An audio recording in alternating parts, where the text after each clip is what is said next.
Well, first of all, Katie, thank you so much for letting us into your occupational therapy room and letting us interview you during your recovery. How are you doing? I'm doing well.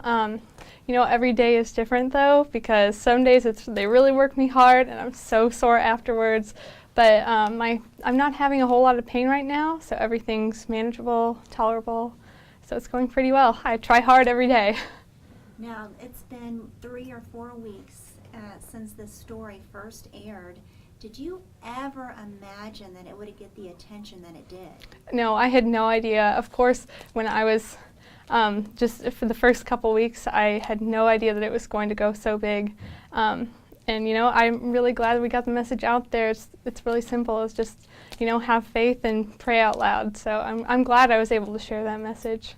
And what kind of reaction did you, in a nutshell, because I know we could go for a very long time on everyone you've heard from, but in a nutshell, tell me some of the, the reaction that you've gotten across the country and the world. Right, I've gotten so many messages from people I don't even know that my faith has inspired them either, to grow in their faith or they weren't in faith and now they are and they're coming back to church, and just from all over the country we've gotten messages like that. So it's been awesome to know that just in my time of crisis, that what I did, what I clinged on to, other people can do the same and be inspired by that. I just heard from someone today, if that would have been me, I would not have been as calm as Katie. I would not have said pray out loud. I would have been very anxious and maybe screaming and maybe, crying.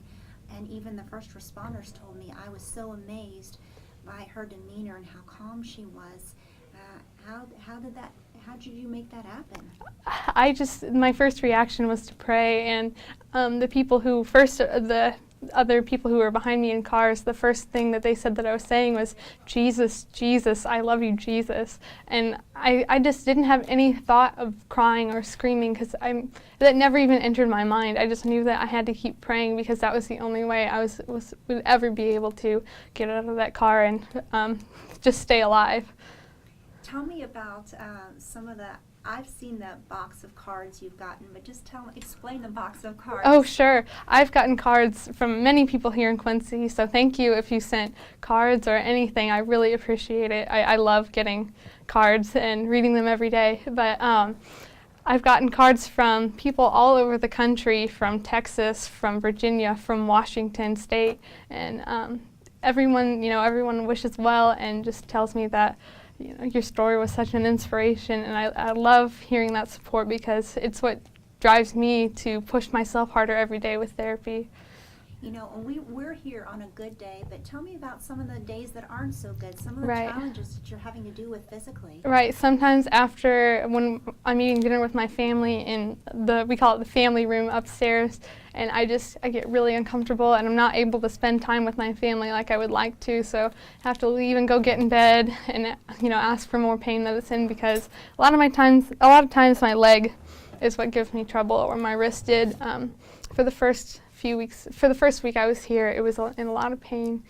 So when I do that, I just try to make myself as relaxed as possible, and my mom's always with me, so I really appreciate that she's been with me every step of the way. She stays the night with me every night, and my aunt stays the night with me when she's not there, so I always have someone with me. It's nice. So you have several broken ribs, Mm-hmm. is that correct? Yes. And broken leg bones? Yes. And broken wrist Mm-hmm. bones? And just other wounds just on my leg, and road rash on my arm, so it's really, and I'm finding new things every day that I realize are different, so it's a challenge. Tell me about some of your progress that you've seen in the last 3 weeks, because I remember hearing, that first week you were really in pain. Right. A couple weeks ago, I took the walker, and I was barely able to walk 5 feet. And yesterday I walked 150 feet without stopping. So, and that was only with one foot. And today I found out that I can partial weight bear. So it's making my walking a lot easier, and it's easier for me to do normal things. Just standing is easier. And everything that I've been through, it's just we have pictures from the ICU, and I can't imagine that I was still in that state. That is when I was in the ICU, it was very hazy for me. I don't remember a whole lot of it. But I'm glad that I have that picture to realize where I was and how far I've come. Do you ever, a lot of people when they face hardship, you know, it's easy to have a pity party. It's easy to cry and say, why me? Have you had any of those moments? Sometimes late at night, it's hard to, like, I haven't come to the full realization either that I had a near-death experience. It hasn't hit me yet, but I'm just so thankful that I'm alive, and I realize that through all of it, good is coming out of it. So it is hard sometimes, but I just realized that so many people have been touched by this, and just everything, their positive influence and their messages just keep me going. So I have to really focus on the good and not bad, because it'll just bring me down, and I definitely don't want that. Well, you're a student at Tulane, and I know you had a difficult day one time when, you know, you had to tell someone you weren't going to come back to school this semester. What's that been like? Well, I know that my roommates understood that I needed to stay here and recuperate and get back to my normal self again. But I know that I'll be able to continue with my studies after I go back, and they've always been very supportive. I got a call last night, actually. I talked to my roommates for over an hour. It was so nice to just hear their voices and hear how their school was doing, so it made me feel like I was there. Tell me your future goals and how this experience in life has changed them or not. Yeah, I've wanted to be a dentist since 7th grade, so I still plan to continue that. So I mean, I might use my time here to do some more shadowing to get some more experience, and I still plan on going back to school and then going on to dental school after that. I have interviewed first responders and even the priest, you know, and I know that you haven't been able to meet the priest. What would you like to say to them? Well, I just say thank you so much for all of their hard work.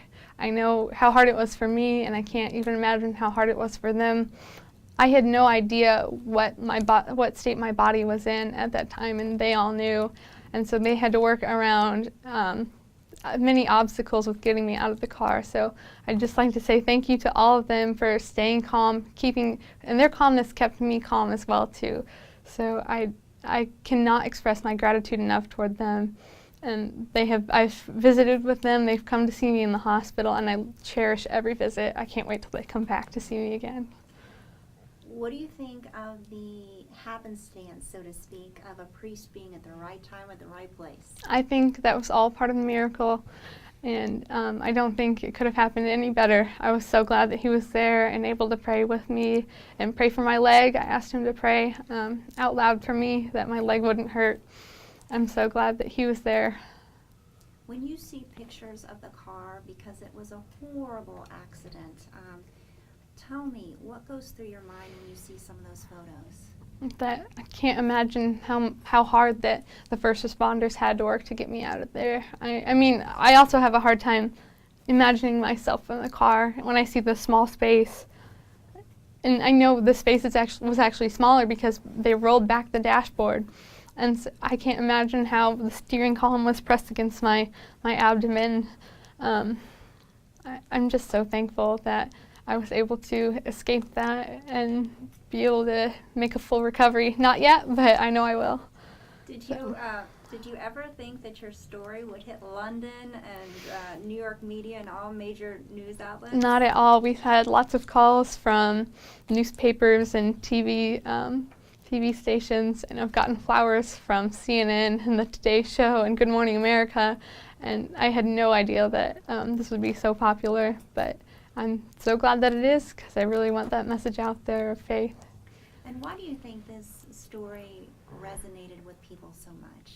I think that the message of just holding on to faith and just holding on to life in general, that I was so close to death.